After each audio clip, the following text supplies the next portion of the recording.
भैया आप लोगन के बीच में एक ऐसन बिरहा लेके उपस्थित बानी जो कि हर एक परिवार में आज के दौरान, जो आज का जनरेशन है, जो आज का समय है, हर परिवार में लगभग परिवार में ये घटनाएं घटती है।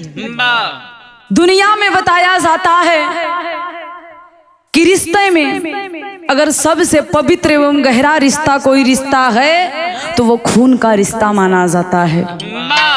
लेकिन आज का जो समय है, आज की जो जनरेशन है, उस रिश्ते की मर्यादा को लोग भूल जा रहे हैं। क्यों? धन के लिए, लोभ के लिए, मोह के चलते। जबकि तीनों के तीनों जेकरे अंदर आ जाला ओकर समझला विनाश। एक भाई की कहानी कहल गईल बा दुनिया में, भाई जैसन हित ना और भाई जैसन दुश्मन। भाई से बढ़कर कोई दोस्त नहीं है और भाई से बढ़कर कोई दुश्मन भी धरती पे नहीं है। एक भाई के कहानी आप लोगन के बीच में रखे चलत बानी। आशा ना पूरा उम्मीद बा ये बिरहा के अगर आप लोग सुनबा तो ये बिरहा से सीख भी मिली और परिवार में ऐसा घटना केहू के ना घटी। 4 लाइन भूमिका में कवि जी बड़ी ऊंची बात लिखत हुवन। कैसे?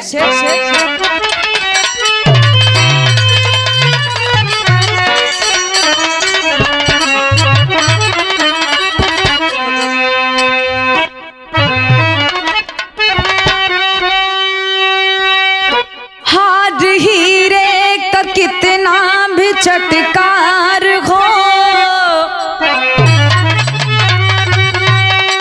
किस गले में पड़ा समझना जरूरी। मीठी बाड़ी से हट कर के इंसान को अरे दुनिया वालों पर रखना जरूरी। हम बुरे हो भले हो किसी के लिए है जरूरी नहीं सब कि नजरों के तारा। जमाने में रहकर जमाने से सीखो, कभी कश्ती भंवर से मांगे सहारा।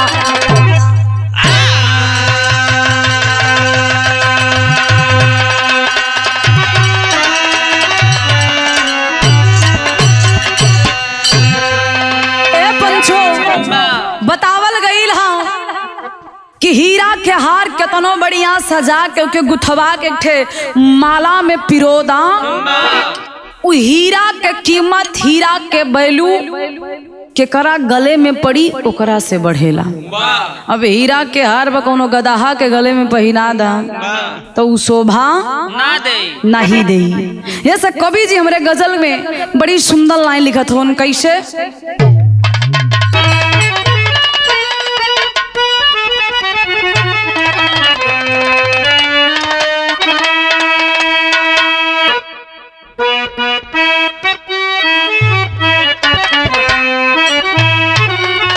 खूबसूरत गजल है। कोनो नायक कोनो नायिका के खूबसूरती के तारीफ करत है। कहे का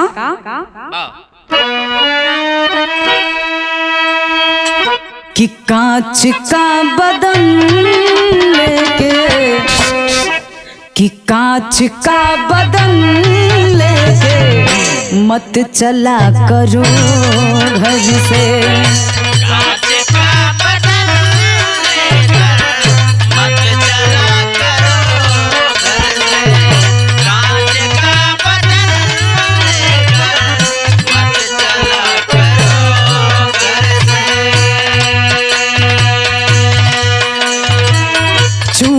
चूर कर देंगे, चूर चूर कर देंगे लोग इनको पत्थर से।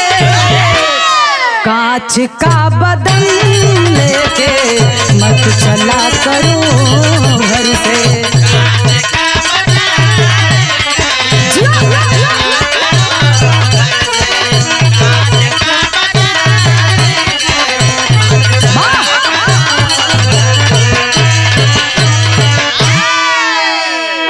लेकिन ये गजल से बढ़िया हमारे कवि जी जमाना के देख के उनके विचार के बदलत देख के बड़ी सुंदर लाइन लिखत हुवन।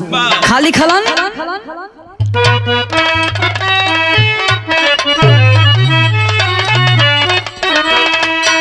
कि हक और काल के हक और काल के कैसे जी सकोगे तुम।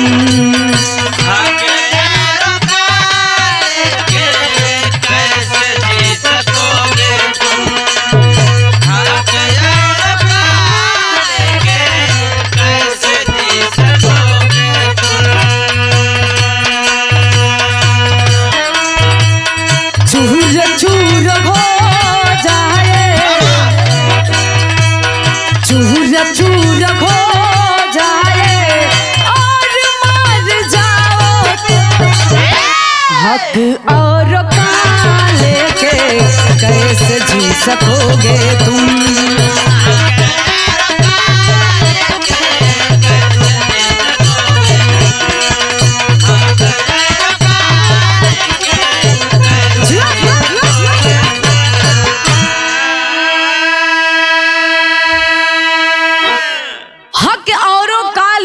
कैसे जी सकोगे तुम, चूर चूर हो जाए और मर जाओगे तुम।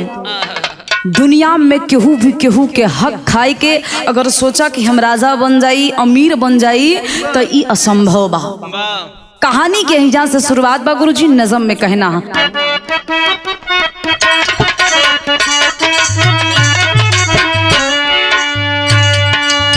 चेतना चिंता से चिता के पास जाती है,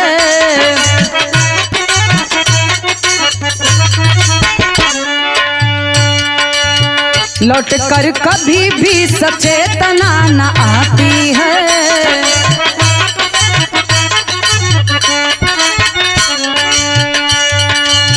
मुकद्दर किसी का टकराया जाता हीरो से,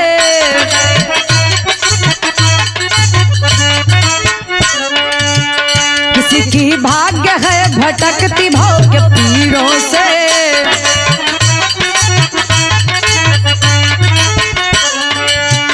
यूपी के अंदर एक जलौना जिला आला है,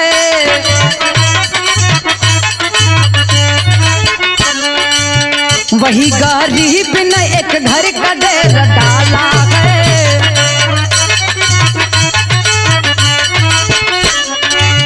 रखे दो भाई मगर दूर भाईचारा से,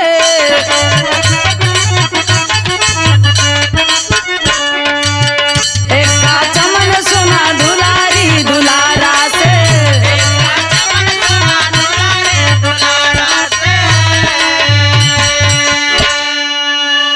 कहानी कहाँ से बा बतावल गईल हा। जिंदगी में मुकद्दर में के करे का लिखल बा ई केहू के पता ना।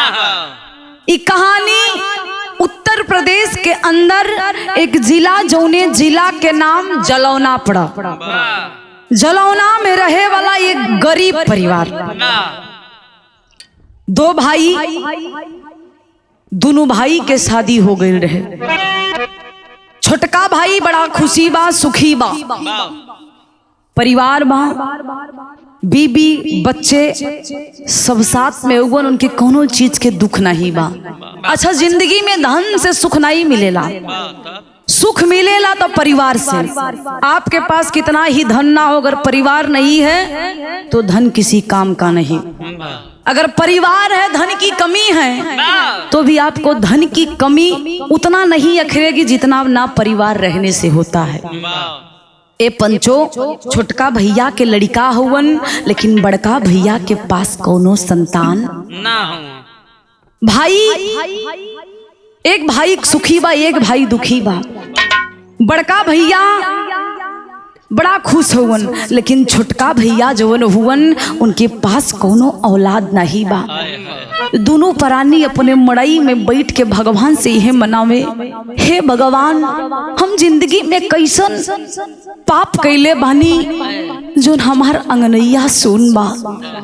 ए प्रभु, अगर जिंदगी में कोनो भी हम पुण्य कैले होई तो हमरे घरे में एक ठे लइका दे दा, ना तो हमनी के जिंदगी व्यर्थ बा।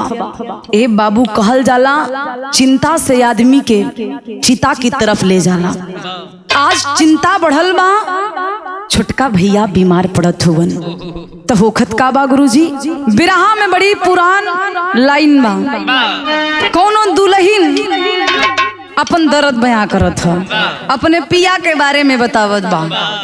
देखो पिया दो किस्म के होते हैं, नहीं वो पिया नहीं, कंपोजिट वाला नहीं, एक ठो वो पिया होला ने खे धरती वाला, चाहे वो का लगाइल चाहे नीचे वाला लगाइल, चाहे जो रोज बनत है ओको जिन लगाया, दुए पिया है। दुल्हनिया बतावत बा कैसे,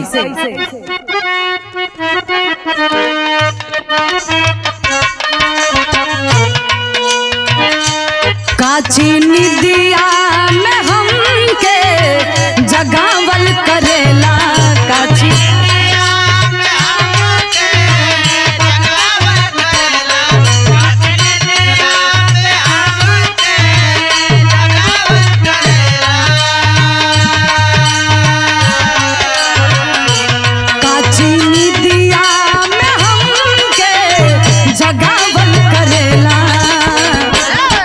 परदेसी निर्मोही बलमुआ सतावल करेला, निर्मोही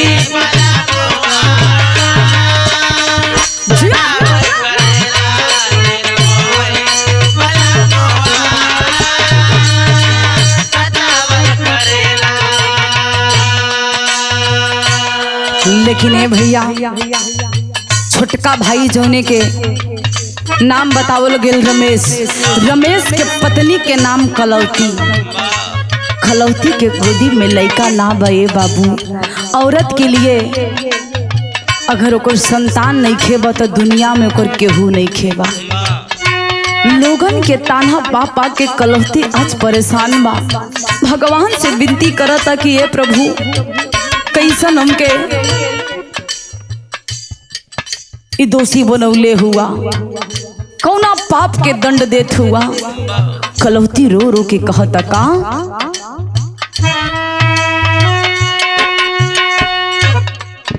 कितर से अखिया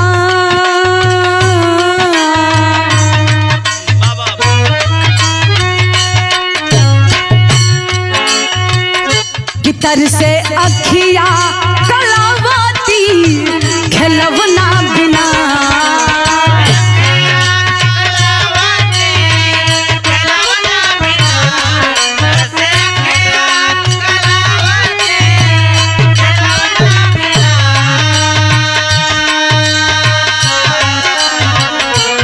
तर से अखिया कलावती खेलवना बिना, जिंदगी काटेली भुइया, जिंदगी काटेली भुइया बिछवना बिना, जिंदगी काटेली भुइया, जिंदगी काटेली भुइया।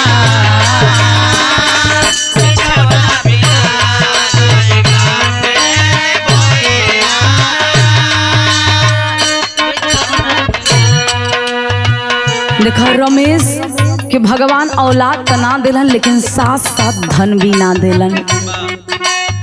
धन और संतान के दोनों से रमेश बहुत दूर हुआ। खाए के ढंग से घर में दाना नहीं बा, सोए के चद्दर नहीं बा, बिछावे के बिछौना नहीं बा, गरीबी झेलत हुवन, ऊपर से संतान के गम। हाय बाबू, आज जिंदगिया कांटा के समान चुभत बा। धीरे धीरे सोचत सोचत रमेश की स्थिति का भइल। एक दिन बीमार भइले पति परमेश्वर, काहे दूर दीनावा में रूठी गइल ईश्वर।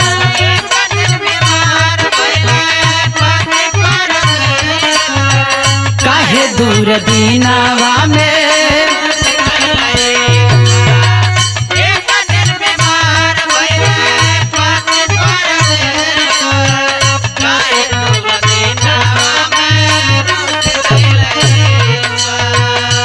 चूल्हा जलते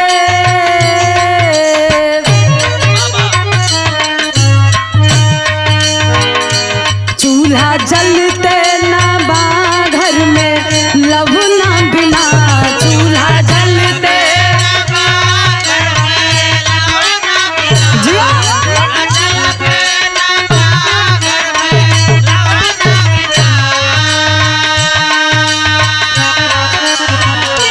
चूल्हा जलते ना बा घर में लहू ना बिना। जिंदगी काटेली भुइयां बिछवना बिना। जिंदगी काटेली भुइयां।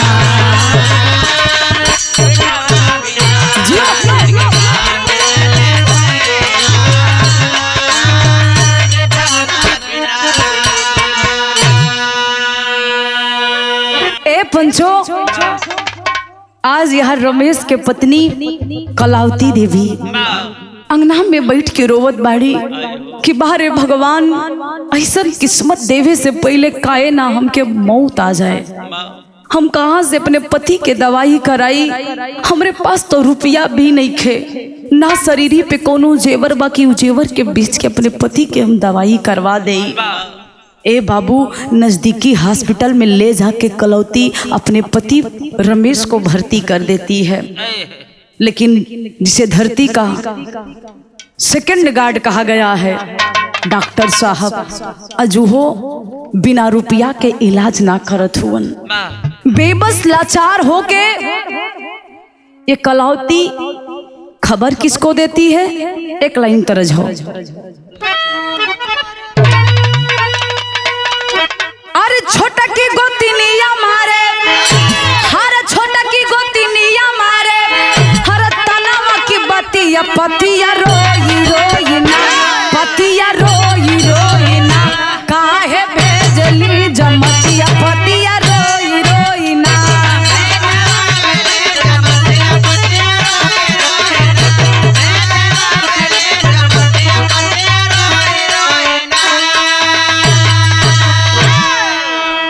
लेकिन ये पंचो, आज कलौती हॉस्पिटल में जाके डॉक्टर साहब से हथवा जोड़ के रोवता, ए साहब हमार पति बिस्तर पे तड़पत हुवन, दवाई दे दा।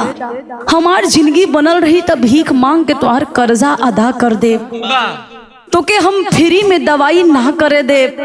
लेकिन आज हमरे पति के जान के बचाला, लेकिन वो निर्दयी डॉक्टर हाथ नहीं लगाता। बेबस लाचार बार बार डॉक्टर साहब के पैरवा पकड़ के कलौती रोवता और दुहाई दे दवा कैसे? अरे हाथ जोड़ी डॉक्टर से, अरे हाथ जोड़ी डॉक्टर से, हर देवली दोहैया साहब दवैया दई दना, साहब दवैया दई दना, तड़पे दर्द से मुरसैया साहब दवैया दई दना।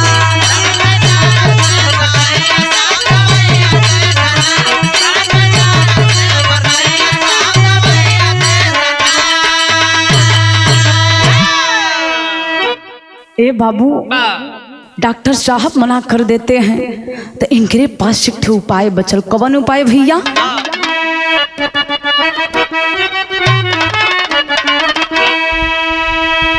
फोनवा लगा के बड़का भैया के बोलावली,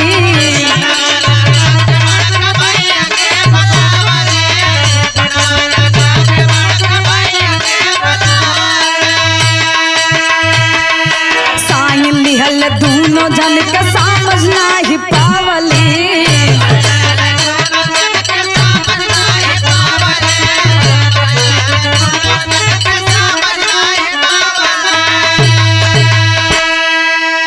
ए पंचो, फोन लगौली अपने जेठ के, यानी जेकर नाम सुरेश बतावल गई। रमेश के भाई सुरेश के पास जब इकलौती फूल लगाती है, हाथ जोड़ के वही फुनवा में से रोहता कि ए भैया थोड़ा भाई के जान के खतरा बा, हम हॉस्पिटल में बानी, डॉक्टर साहब हाथ ना लगावत हुवन, हाथ जोड़ के निवेदन भाया कि अपने भैया के जनवा के बचाला। 12 वर्ष सुरेश भाई आता है अपनी पत्नी के साथ, डॉक्टर साहब से मिलन, एक पर्चा ले जाके कलौती और रमेश से साइन करवावत हुवन। दवा हो गई, रमेश ठीक हो गया, घर पे आया है, लेकिन इन दोनों की परेशानियां बढ़ रही हैं। परेशानियां बढ़त कैसे बाबू, एक लाइन तरज हो, क्या बात है।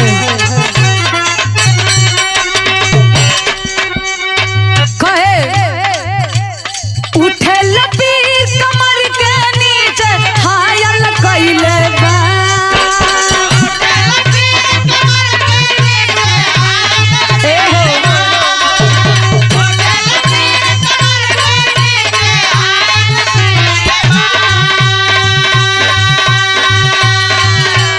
उठे लपीर कमर के नीचे हायल कइले बा, हरदिया पीसा ये ननदो,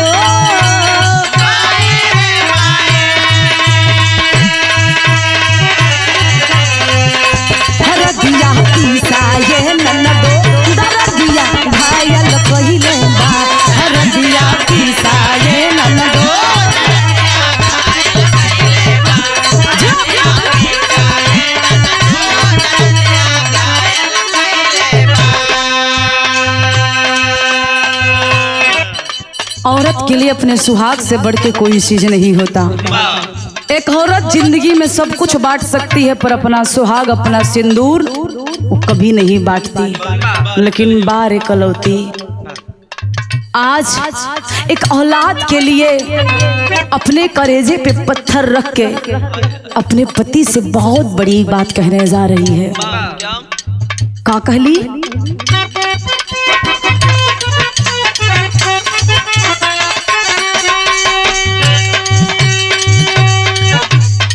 चल पसार के मांगी लतों से,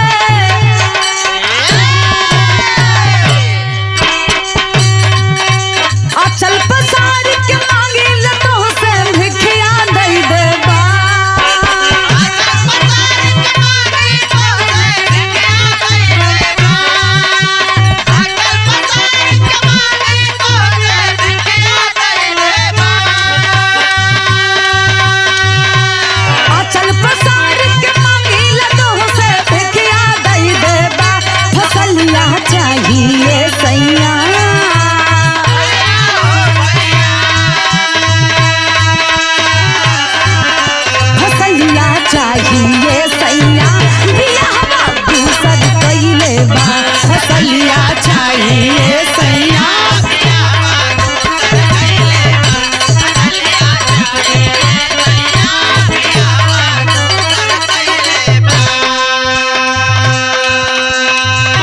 बाप रे बाप, इतनी बतिया जब रमेश सुनलन, उठ के खड़ा हो गइलन, आवाज आ गइलन, कहलन अरे खलौती तू पागल हो गइल, तोहरे रहत पे हम दूसर ब्याह करब, ये असंभव बा, हम दूसर शादी ना करब। काहे से कि जब दूसर शादी हो जाई तो तोहरा के बड़ा तकलीफ हुई, हम अपन प्यार दूसरे के साथे ना बांटे चाहत बनी। लेकिन कलौती रोवे लगल, कहल ए सैया हम जब तक तोरे जिंदगी में रहब तब तक तो के औलाद के सुख ना मिली, हाथ जोड़ के विनती बाकी दूसर ब्याह कला। ए बाबू, पत्नी के बतिया मान के रमेश करत का हुवन,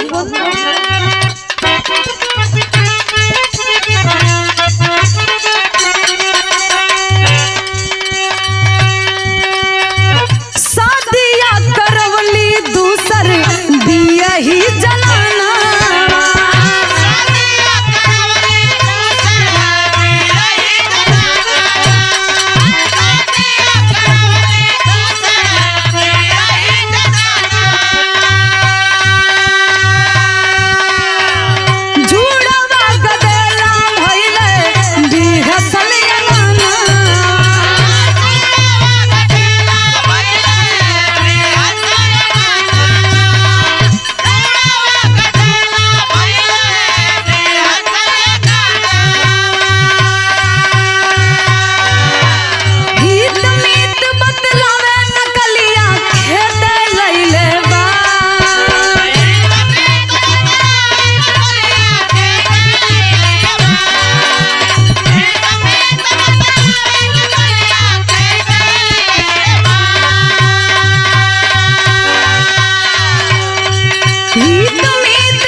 पंचो, आज कलौती के कहने पर रमेश दूसरी शादी करता है।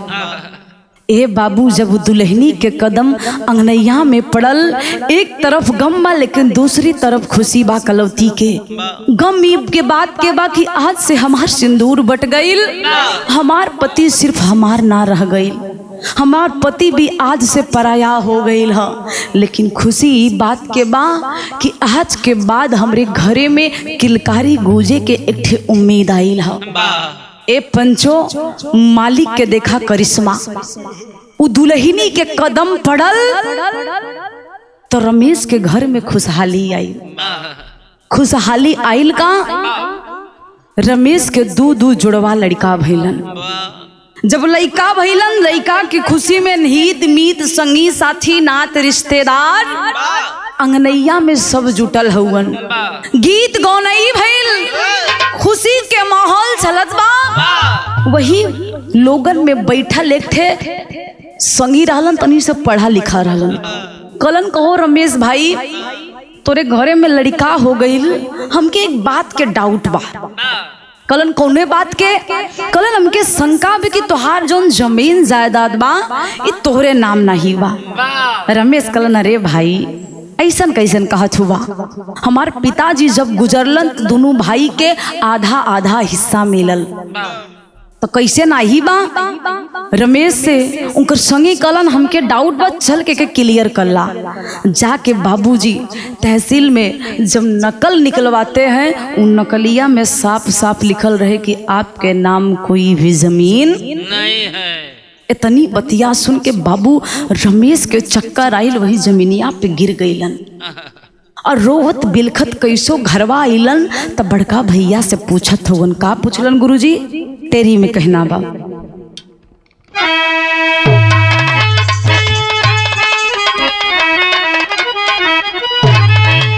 हरे राम, जमीनिया खुली बनामा हो गई। हे भैया, जमीनिया खुली बनामा हो गई। तो निकली नकल खुलल भाई का कारनामा, यर हो नामा, यर हो नामा। निकली नकल खुलल भाई के कारनामा, जमीनिया कुल बैनामा हो गई। भैया के जब पोल सामने आइल तो बाहर रे भाई, एक रमेश भाई और एक सुरेश, जो कि भाई का हक खा के बैठा है। लेकिन रमेश भाई के करेजा पे हाथ रखत हुवन तो गवाही ना दे दवा कि हमार भाई हमरे साथे गद्दारी करी। कलन जरूर कुछ ना कुछ कागज में गड़बड़ी भइल बा, ना तो हमार भैया हमरे साथ ऐसा ना करी। हाँ, हमार भाई हमार अनहित ना चाहेलन, ई गलत बा। चलल हुवन पूछे, रमेश आइल हुवन, शरीर काम नहीं करत बा। बड़का भैया के पास जाके हाथ जोड़ के पूछत हुवन कि ए भैया, एक ठे बात पूछत बानी और कि सही सही बताइया। सुरेश कलन की पूछा, कलन आज हम नकल निकलोली, नकलिया में निकलल बा कि हमरे नाम कोनो जमीन नहीं बा, ई कैसन? तब तक बाबू सुरेश खटिया पे बैठल रहन, उठ के खड़ा हो गए। अरे मरत रहला तो के हम जिया दली तो आज आई लवा हमरा से सवाल करे। कलन कैसन बात कहत हुआ भैया? कलन उ दिन याद करा जब हॉस्पिटल में तो के डॉक्टर साहब दवाई ना देत रहलन, तो हम ही एक ठहरली तो हर दवाई करा के तो के फिर से नया जीवन देली। रमेश कलन, भैया तू हमार भाई हुआ ना? ई कैसन बात बोलत हुआ? उ दवाई के बदले हमार पूरा जमीन लिखवा लेला और हमरा के पता भी नहीं लगल।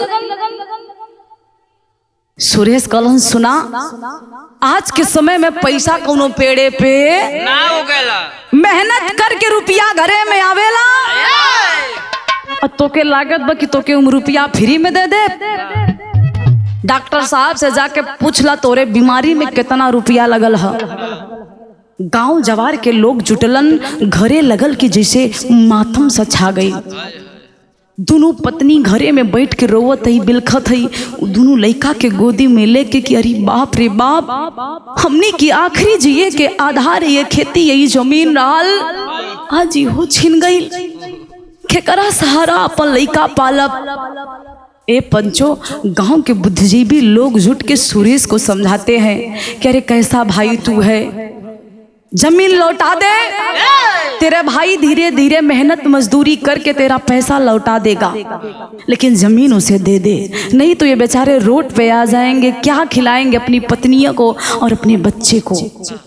लेकिन वो नालायक भाई नहीं मानता, बाबू मना कर देता है, मरे तो मरे, जिए तो जिए, हमसे मतलब नहीं है, मैंने कानूनी तौर पे जमीन अपने नाम करवाई है, जाके केस कर दे, हमें कोई गम नहीं है।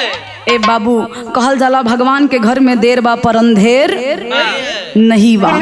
आज भगवान के करिश्मा देखा, भगवान करत का हुवन, एक लाइन तरज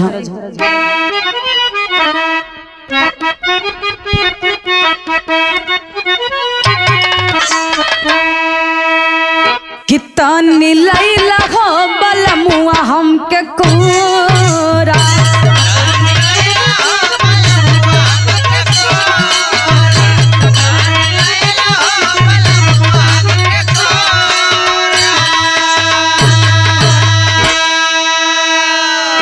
ए पंचो यार, कोर्ट में जब दोनों भाई गईलन तो फर्जी मुकदमा लिखवा के, बड़का भाई सुरेश फर्जी मुकदमा लिखवा के जज साहब कलन कि आपके पास गवाह कौन है जिसके बदौलत आपने पूरी जमीन अपने नाम कर लिया।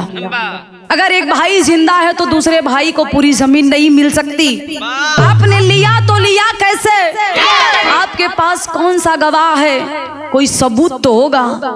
देखा कहल गईल बा धरती के सेकंड गार्ड जेके भगवान लोग कहेलन, डॉक्टर साहब, वही डॉक्टर जाके झूठी गवाही दे देता है कि हमारे सामने ही इन दोनों पति पत्नियों ने अपनी पूरी प्रॉपर्टी अपने भाई के नाम किया था।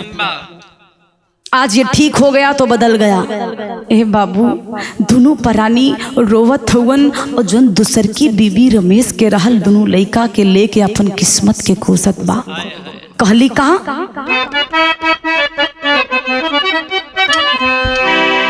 कि बेईमान बेईमान के सराय,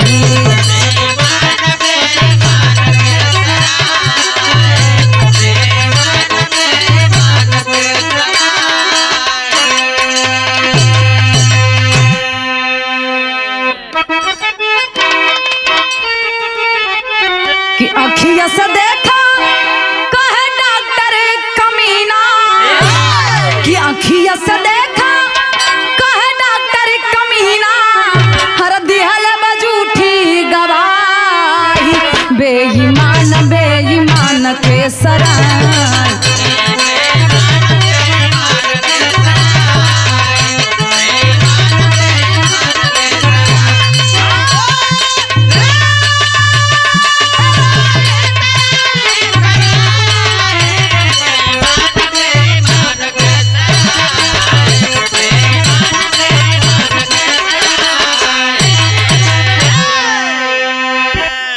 ए पंचो, आज सुरेश धनवान रहल, धीरे धीरे सारा सबूत अपने तरफ कर लेलस।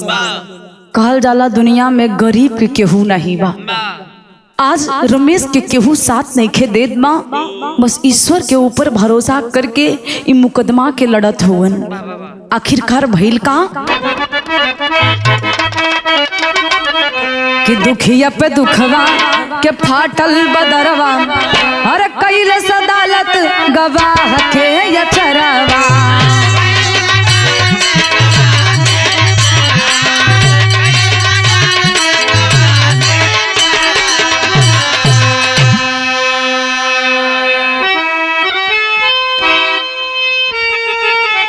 कि आगे हुआ जो लिख में लाज लागे, आगे हुआ जो हर लिख में लाज लागे, बिकी गईल धर्म के सुरा।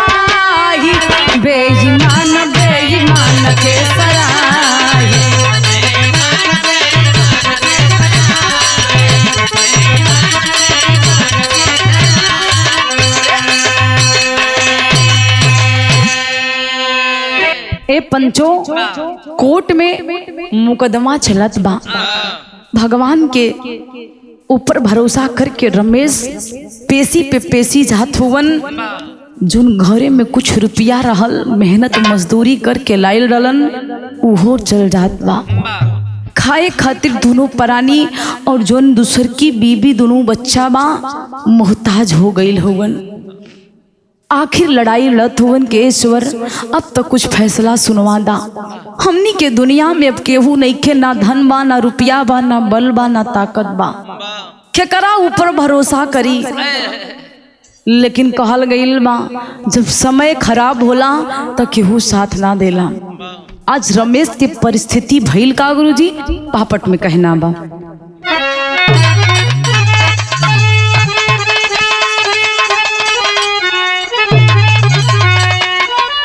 अरे चली अदालत में दलील की यारी यारी हो गईली।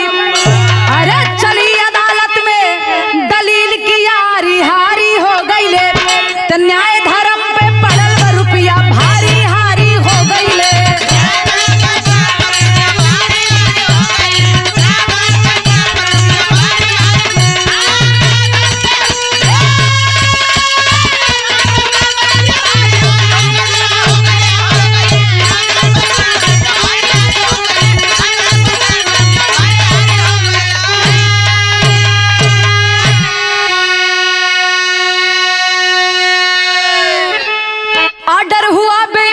पक्ष में मंद मंद मुस्काया हो, इधर पछाड़ खा के भाई अपना होश गवाया हो। ए पंचो आज रुपया पे अदालत जज प्रशासन सब बिक गई। कहल गईल बा भगवान के घर में केहू भगवान ना देखले हा, मंदिर में केहू भगवान के ना देखले, लेकिन कोर्ट में जज के रूप में लोग भगवान के देखेलन। लेकिन आज वो धरती का भगवान भी बिक गया। किसके लिए? चंद रुपये के लिए, लोभ के लिए। रुपया पैसा बहुत दिन तक साथ ना देला। आज रुपया खातिर वो कोर्ट का वो जज जिसे हम भगवान के रूप में पूजते हैं मानते हैं, आज वो भी बिक गया। जब कोर्ट में हारी भइल, वो भाई के जीत भइल, तो रमेश करेजा पे हाथ धर के रोवत होवन कि विधाता अब हम जिए ना चाहत बानी। खवन चेहरा लेके अपने परिवार में लौटी, कहा खियाई कैसे जियाई। ए ईश्वर हमरा के उठाला, हम दुनिया में ना जिए चाहत बानी। ए पंचो हार की खबर पाके वो रमेश उसी जमीन पर गिर जाता है मूर्छित अवस्था में। लोग जुटते हैं, पानी डाल के उनको होश में लाते हैं, लेकिन होश में नहीं आया। बारे विधाता आज कैसन तोहार न्याय बा। रमेश के परिवार के साथ होखत का बा गुरुजी आल्हा में कहना हो।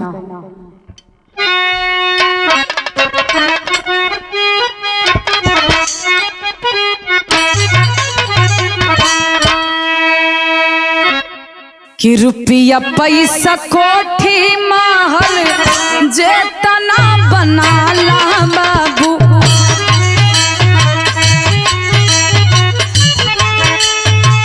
जहाँ न पड़ी बास के जहाजिया पे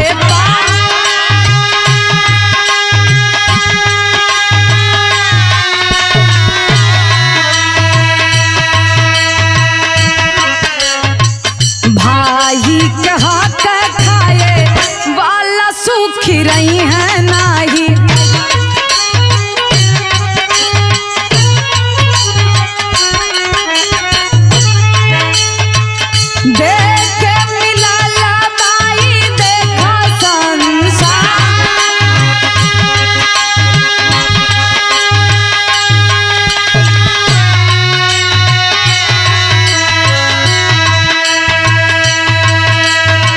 भिखिया कदी नावा भी तागला बिरनवा पंचो,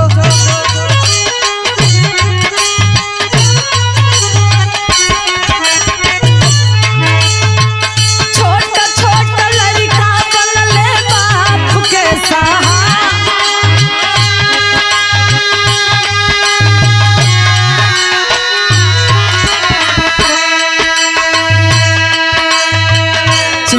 के बीमारिया से नारी मर गईली भैया।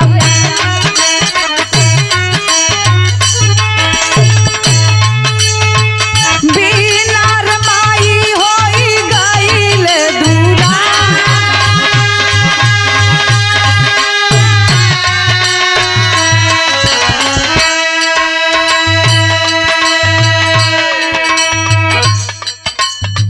कुदरत न देला के सुख हो उमरिया में पंचो।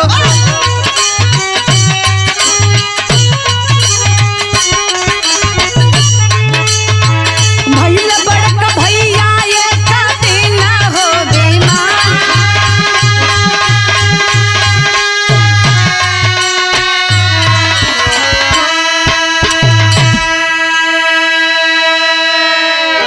ए पंचो आज हर धन दौलत सब कुछ रमेश के छिन गई। आई लहुअन घरवा पे ऐसे लगे कि घर में मातम सा छा गई। जब पत्नी चेहरा के दिखली तो वो समझ गई कि हमनी के हार मिलल बा। रो रो कलिन की है सैया, ए सैया तू जौन मजदूरी कैला वो भी कोर्ट में ले जाके दे देला। अब हमनी कैसन जीवन व्यतीत करब। ए पंचो रमेश रोड पे बैठ के भीख मांग के अपन जीवन बितावे लगलन। लेकिन एक दिन के भीख मंगला से परिवार ना चलत रहे। छोट छोट जो लइका रहलन रमेश के कलन ए पापा तोरा अखिल भीख मंगले से अपन परिवार ना चली। एक काम करो हमनी के भी अपने साथ लेके चला। हमनी भी रोड पे बैठ के भीख मांगब, अपन परिवार के हमनी चला ले। बारे विधाता मासूम लइका के खेले खाए के उम्र बा, लेकिन रोड पे बैठ के हाथ पसार के भीख मांगत हुवन।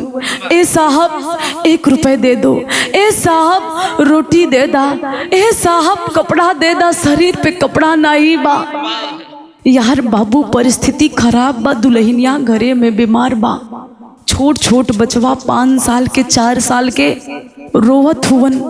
कलन की रोड पे जितना भी पथिक जाए यह कहे ए साहब कुछ रुपया दे दा, हमरे माही के इलाज करावे के बा। हमार माही दुनिया से चल जाई तो हमनी अनाथ हो जाई। ए साहब हमनी के पास कुछ नहीं के, कुछ रुपया दे दा, अपने माही के हम इलाज करवा ले। बारे विधाता उन लइकन भीख मांग मांग के अपने माही के इलाज करावत हुवन। लेकिन भगवान के मंजूर ना भइले पंचो। रमेश के पत्नी दुनिया छोड़ के चल गई। अनाथ लइका बिना माई के तड़पत हुवन। जेके माई के जरूरत रहेला आज रोड पे बैठ के भीख मांगता। काल गईल बा भगवान के घर में देर बा पर अंधेर नहीं खे। आज बड़का भैया के पाप के भरपाई करही के पड़ल। बीमार भइलन, इलाज भइल लेकिन ठीक ना भइल। इस दुनिया के छोड़ के कैंसर के बीमारी से चल गईलन। लेकिन बाहर किस्मत कहल गईल बा कबो कबो जैसन बाप लोग कहलन जैसन बाप वैसन बेटा। लेकिन ये सत्य ना होला। परिवार की खून के असर पीढ़ी दर पीढ़ी चलेला। आज वही सुरेश का लड़का बड़ा हुआ है, जानकार हुआ है। उसे लोगों के बातों से पता चलता है कि मेरे पिताजी ने मेरे चाचा के साथ गलत किया है। बाबूजी कोर्ट में जाता है, सिपाही के साथ अपनी पूरी नकल को निकलवाता है और जज साहब से एक बात कहलस का गुरुजी खड़ी में कहना है।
बाबू सिपाही के साथ वो भतीजा जाता है, जज साहब से हाथ जोड़ के कहता है कि साहब मेरे पिताजी ने बहुत गलत किया मेरे चाचा के साथ, ये हिस्सा मेरा नहीं है, ये मेरे चाचा का हिस्सा है, मेरे चाचा के नाम कर दो, मुझे उनका हिस्सा नहीं चाहिए।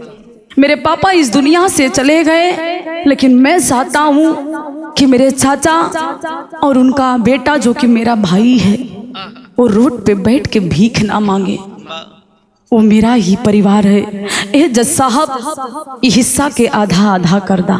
बारे वो लड़का 1/2 करवौलस अदालत में जज साहब के सामने अपने चाचा के हक दे देलस। आज लड़का के चलते परिवार में फिर से नई बहार नई खुशियां आई। यहीं से कहल गई बा दुनिया में कि भाई के हक ना खाए के चाहिए। इस दुनिया में जे भी भाई के हक खैले बा ओके दुनिया में कहीं भी जिए के अधिकार या सुखी रहे के अधिकार नहीं मिलल। आज भी धर्म कर्म जिंदा हो। यही से कहल गई बा कि आज भी धरती पे अगर पापी है तो धर्मी भी हैं। यहीं से कवि जी बड़ी ऊंची लाइन लिखलन का,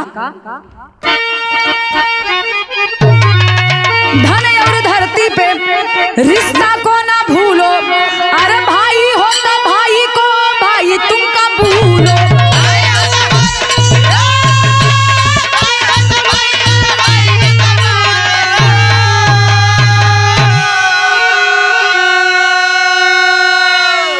कि प्रेम भाव के प्यार भरी सुराही पियले, अरे प्रेम भाव के प्यारी भरी अरे सुराही पियले, आधा हिस्सा हुए चाचा के गवाही दिहल।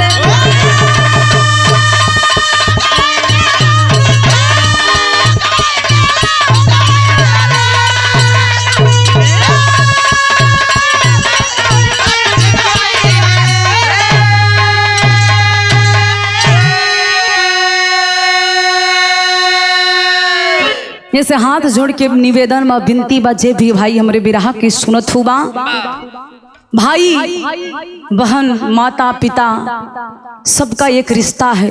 अगर मानव के शरीर मिलल बा तो रिश्ता के मर्यादा के बना के रखा। यही से मानव और पशु में अंतर बा। मानव के देह मिलल बा रिश्ता बरकरार रखे खातिर, पशु में रिश्ता ना होला, लेकिन मानव में रिश्ता बनल बा। इसे हाथ जोड़ के निवेदन बा, भाई माता पिता के रिश्ते को आप मत भूलिए। अगर रिश्ता आपका बना रहेगा तो जिंदगी में आप किसी भी ऊंचाई पे जाने से पीछे नहीं हट सकते। कोई भी कामयाबी आपके द्वार से हट के नहीं जाएगी। प्यार मोहब्बत रिश्ता ही दुनिया में एक जिए के अलग तरीका बा, अलग मकसद है। आखिरी लाइन में संकेत बा,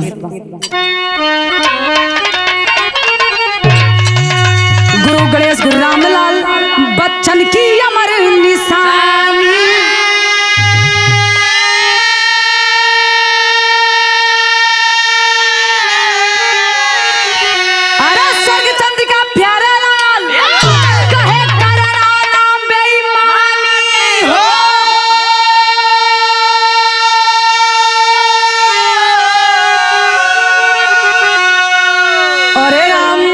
जमीनिया कुली